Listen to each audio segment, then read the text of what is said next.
अस्सलाम वालेकुम नाज़रीन, मैं हूँ फातिमा मेहर। चलते हैं आज की अहम खबरों की तरफ।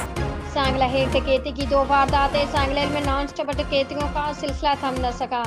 मस्जिद तालाब वाली के करीब नामालूम मुसल्लह डाकू शहरी से 4 लाख कैश लूट कर फरार। चट्टा रोड नहर पुल पर पानी भरने के लिए जाने वाले लड़कों से 2 डाकू मोटरसाइकिल छीन कर फरार। दिन दहाड़े डकैतियों से शहरियों में खौफो हरास फैल गया।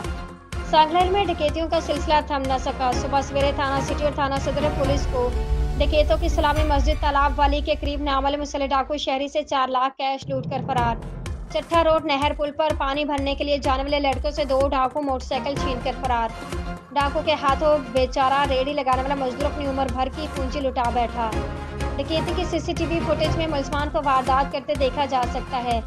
दिन दिहाड़े डकैतों से शहरियों में खौफो हरास फैल गया। रिपोर्ट अरशद अली सुल्तानी।